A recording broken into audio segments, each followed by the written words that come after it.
Hi everyone, my name is Alana and this is my husband Ted, and we just wanted to do kind of an intro video, and I think I'll start with our story and then maybe we'll just talk or ask each other questions. Cool? Mm-hmm. I think the first thing we should do is talk about the mustache in the room.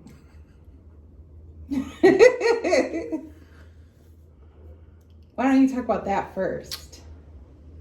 No, you can go ahead. So Ted, I think my glasses are fogging up. Apparently I'm warm. So Ted has a job, works for the city, Public Works, and one of the requirements of that is they have to do fire academy. So for the next 6 months, and as long as he's, what are you, an on-call fireman? Yeah. Yeah. So he has to keep his face shaved. So he did have a full beard and mustache, and you had to shave your face. Because why? Why do you have to shave your face for fire academy? Because it's a requirement. But why is it a requirement? Explain the seal. I'll explain the seal. So the seal, so for fire academy, the mask that he has to wear has to be able to fit right to his face. So he has to have bare skin here. So he did have a full beard. That is too. It has to fit around your whole face, not here. Otherwise, you couldn't have a mustache. Oh, I thought it was like from here to here, like it goes around your mustache. No, it's a full-on around your head. Okay, so yeah, you should probably explain it then. Apparently it has to go all around your face, so good to know. Anyway, so he used to have a full beard and it doesn't anymore. Cool story. Anyway, let's talk about what we really came to talk about today. I thought the mustache would be a good opener. I was incorrect. Okay, so we have 3 kids. We have Teddy, who's 4, and we have twin 2-year-old girls, Grace and Taylor, and they are a little over 2.5. They'll be 3 in January.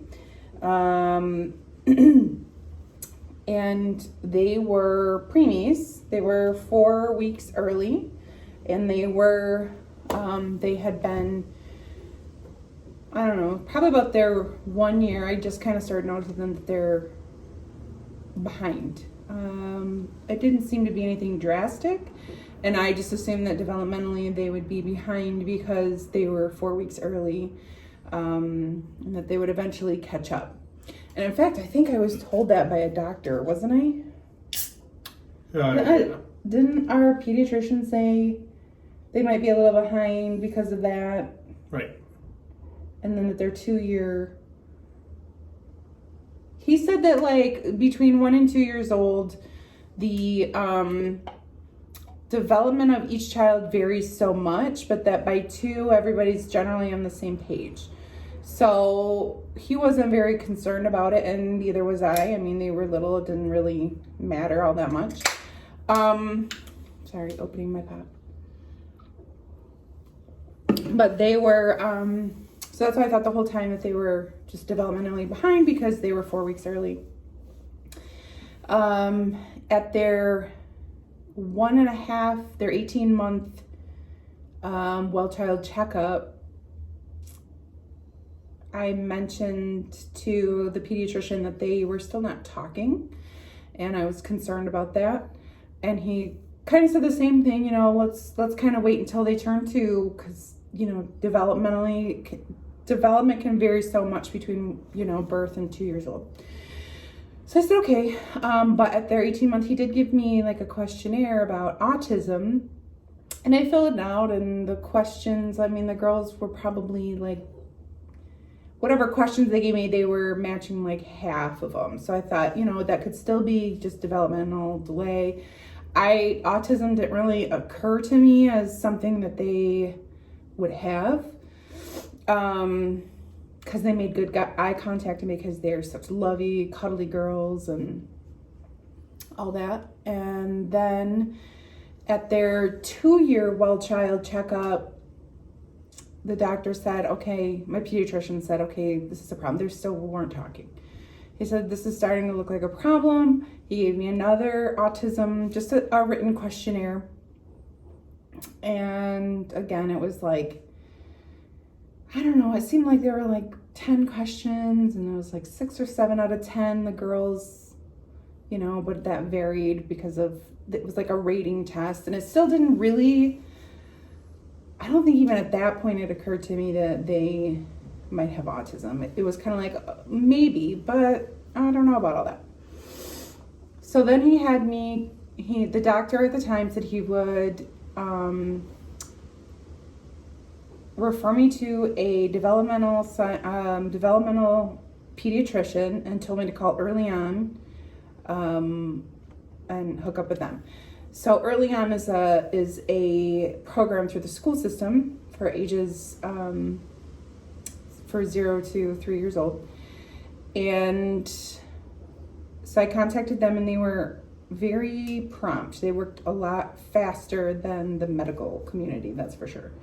But early on called me, they sent someone out to do an assessment. And at that time they sent, well, I don't want to say her name, but they sent the school psychologist out to do, and a speech pathologist to do an evaluation. At that point, they classified both girls as early childhood developmental delay. And they said,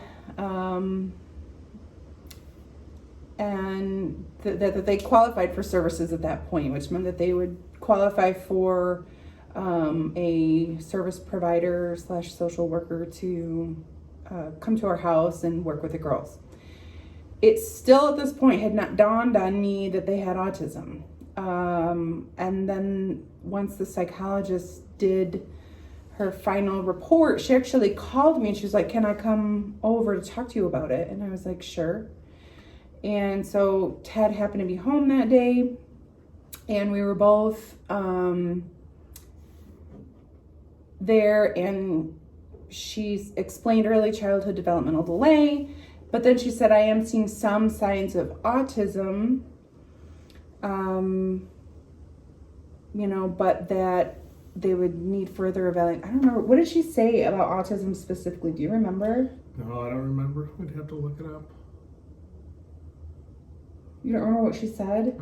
Because she was saying, like, it could change almost. Like, that was almost like how I felt about it was, well, they have time to, I don't know, not show signs of autism. Do you remember? Do you know what I'm talking about? I don't remember that one at all.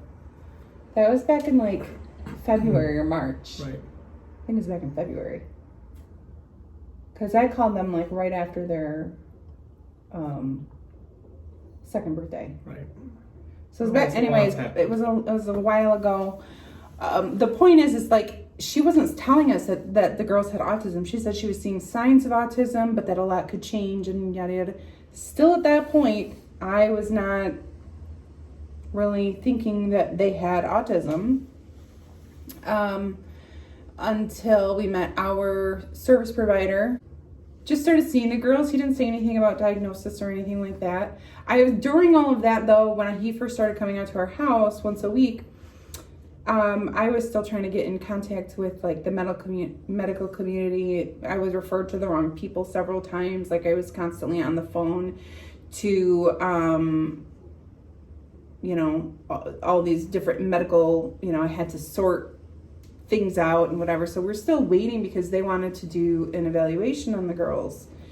And actually, I think that all might have come together at the same time because they were saying, no, they don't need a developmental pediatrician. They need an autism clinic. And I think it was around the same time that our service provider, I flat out asked him, I said, do you think they have autism? And he said, yes. And he said, there's a reason why they put us together, because I have been doing this for 20 years, and this is kind of my area. He was saying autism was kind of his area. So, and that is when it finally hit me that yes, this is happening. They have autism. This is a thing. Like, this is really happening. And so since then, they did have an evaluation done by the medical community, and that was in June, and they were diagnosed as having autism spectrum disorder. And so now they have, we also over the summer found out that my husband's insurance does not pay for any autism services at all. And we wanted them to start doing some ABA. And ABA stands for Applied Behavior Analysis. So it's behavioral therapy. And that's generally the go-to, at least that I've heard of, that's the type of therapy people use for early intervention for autism. So I found out his insurance didn't pay for autism services, so we got Medicaid for the girls, so that worked out. I still have not been able to set them up with ABA therapy just because all of these things are such a process. Just getting the Medicaid, getting the right referrals, getting to the right people, it's all very time consuming. So hopefully they will be starting ABA soon. But since then, they've still been working with their service provider, still comes out once a week. And then at the beginning of the school year, they also started a group that they go to on Fridays where they get to be with other kids like them. So it might be other kids, they're about the same age, 2, maybe 3 years old. And they either have autism or they have, what's the word I'm looking for? Sensory processing disorder. There you go. So, and it can be chaotic, but I really like that they're trying to set them up to get ready for school, because in January when the girls turn 3, they're going to start early childhood special education. So the group is kind of to give them the idea that we're going to need to learn how to do circle time, and we're going to need to learn how to sit down when it's time to sit down. We're going to need to learn how to make choices and communicate. They need to figure out how to communicate wants and needs, all that kind of stuff. So that's really cool. I'm really glad that they're doing that. And anyway, so that's the story up till now. And I think now I want to go into maybe like just you and I talking. I'd like you to say some things, not just me. Yeah, right. So I'm going to start and ask you a couple questions, okay? Sure. And then you're going to ask me a couple questions. Are you ready? Mm-hmm. Okay. My first question is, when did it dawn on you that, okay, they have autism? Well, I've kind of thought they had autism a little earlier than when it dawned on you with the service provider there, but I don't think it really hit home until just before I started at the city. What was it that made it hit home? Leaving the company I was with before for hopefully better insurance, which didn't work out so good for that. But it was your exit interview, wasn't it? Yeah. And what happened in your exit interview? I don't want to talk about that part. I want you to talk about it. It's okay to get emotional.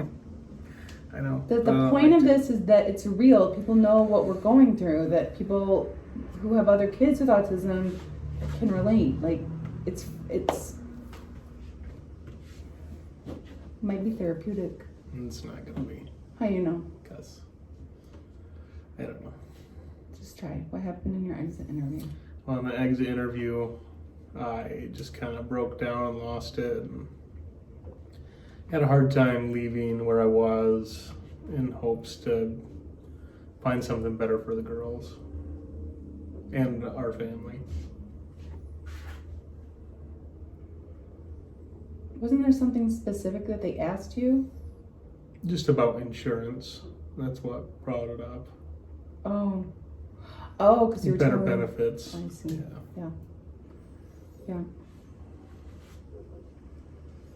What has been the hardest thing about dealing with all of this for you?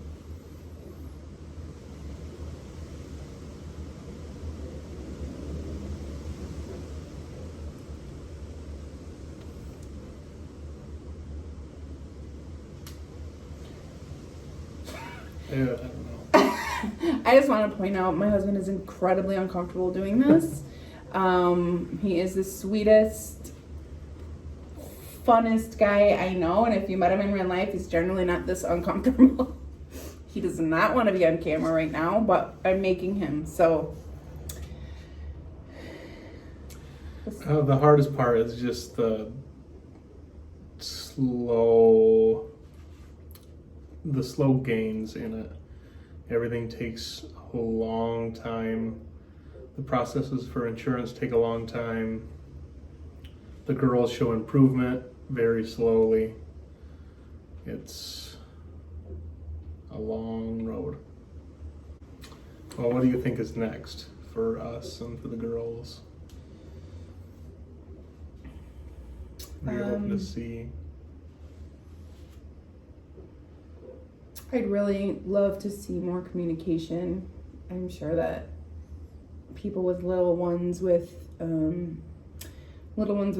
autism, that's the main thing I think that everybody wants is, the girls can communicate in the sense that, like, Taylor will bring me things and she will, put my hand on things, that kind of thing, but they don't use a lot of words. They've used some, so they're not really nonverbal because they can say some words, but it's like they'll have a word and then you'll only hear it that one time. So like the other day, Taylor brought me the bubbles and she handed them to me and went, Bubba. And I was so super excited about that because she said she was trying to say bubbles. But I haven't heard it since. It was just that one time. So I want to see more consistent communication and I want to hear more words. I want to, we've been trying to teach them sign language. They haven't really been picking up on that very well. And maybe that just takes more time than I've given it. They don't follow your hands, like to watch the signs or learn the signs. They don't really watch you point or gesture for much. It's hard for them to focus on that. Yeah. And a lot of times when I sign something, like I've been trying to teach them eat, and when I do this, like I'm putting them in their high chair and I'm going eat, and I don't know if they think it's a game, but they both just giggle. They think it's hilarious. So, and they're not doing it themselves, but we keep trying. So that's all you can do, and I think eventually they'll get it. One thing I would love to see happen is us be able to take a vacation that's less worry. Maybe that's a lifetime thing. Like, maybe that's not anything that's going to happen anytime soon. And the reason why I say that is because the girls will just take off. We would have to have them, we've thought about getting those like wrist cuffs, like to keep them by us. I don't know. But the other problem too is not just that they'll run away, but they might not like it because it's out of their routine. They are unfamiliar with things. That makes them uncomfortable. It makes them tired. It makes them cranky. So doing stuff like that is hard. Even just going to family get-togethers is hard. We would rather have family get-togethers at our house because we have gates up and they're safe. It's very hard to take them into an environment that we have not controlled, that we have not gated off. We went to a family Christmas party last year and I think they broke ornaments off the tree, didn't they? Yeah, one or two. Yeah, they grabbed ornaments off the Christmas tree and broke them. They like were in the kitchen and knocked food off the table. What else did they do? They put their hands in the toilet.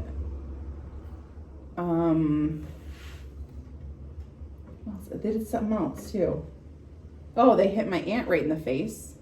Well, Grace hit my aunt right in the face because she was uncomfortable. You know, it's not her fault. I mean, none of that is their fault. They're little and they have autism, so all of that is kind of to be expected. So it's hard for us to go to an environment that we haven't controlled. We have other options where we could put up a play yard to keep them contained, but that's only going to last a certain amount of time. So that time's about up. No, I mean they'll only stay in there for a certain amount of time. Yeah. You're saying? Yeah, they can climb right over it. Can they?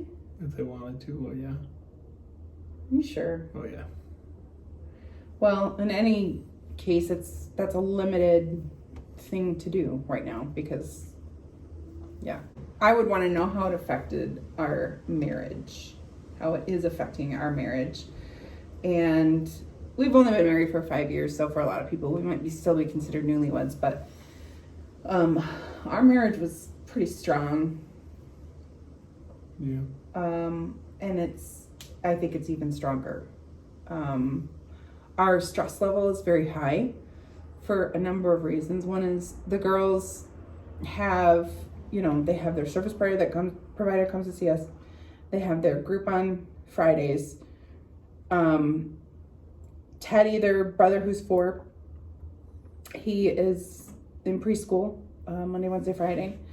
And there's just all these things that we have to get done, that we have to do all the time. Ted's fire academy, that's a lot of time commitment. It's a lot of time commitment. It's 2 nights a week that he's gone. So I have the kids from morning to night, 2 nights a week. He's going to be away some Saturdays for that. He also has to study and take quizzes and all these kinds of things.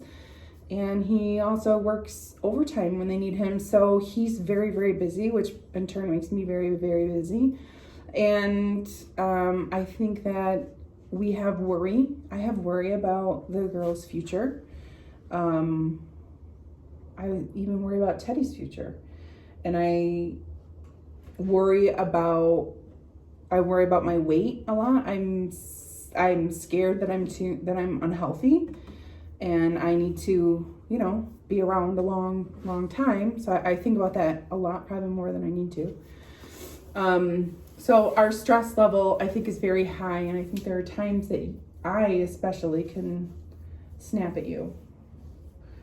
But I think for the most part, we lean on each other quite a bit as far as stress levels go. Yeah. I think that we really like each other, and we like to be around each other, and we hold each other up. So I think that's it. You don't have... Not yet. Not really. Trying to think of things that other people might want to hear. Yeah. I like how you've gotten more comfortable as the video has gone on. It's still not great. What is your favorite thing about each one of your kids?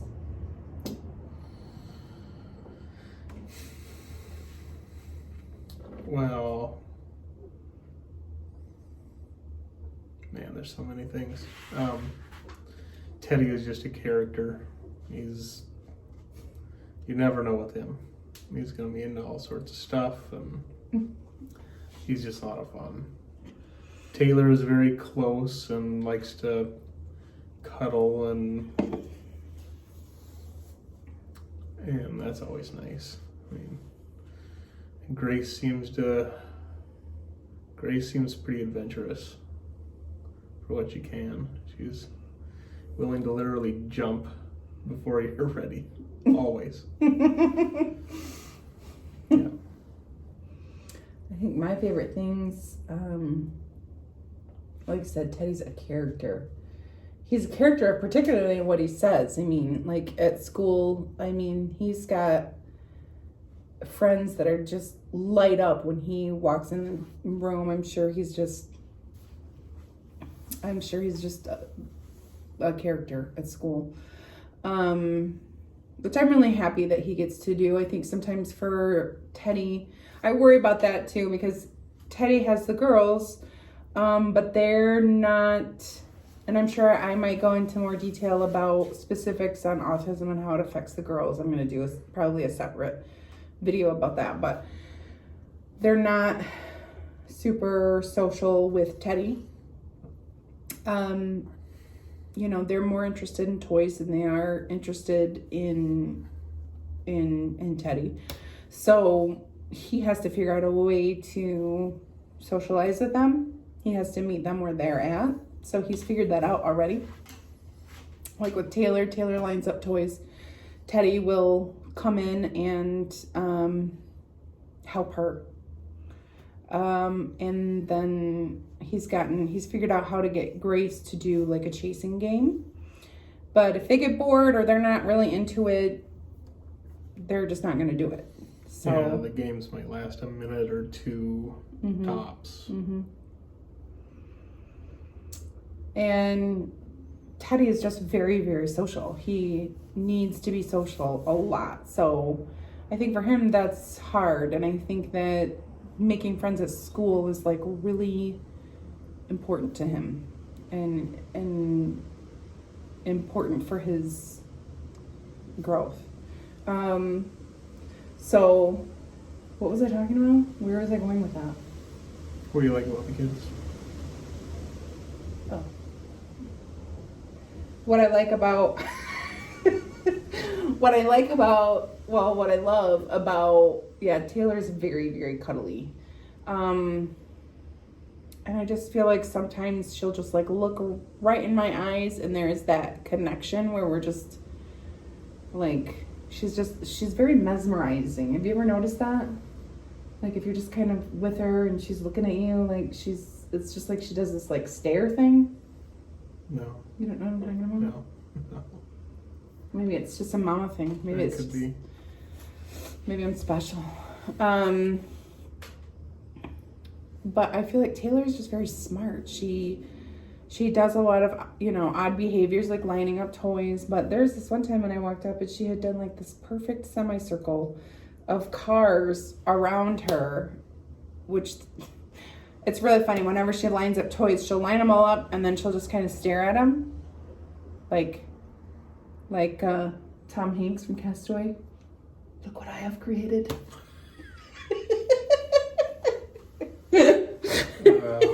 So she does. She sits there with contentment and is just like, wow, I'm awesome. And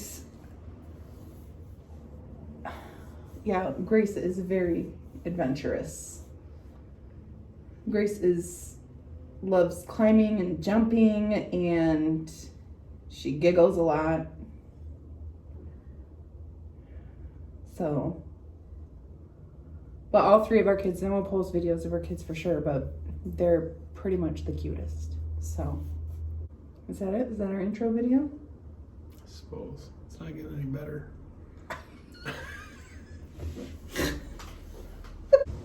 It's getting windy. Yeah. Are you ready for lunch? Yep. Is that what's happening?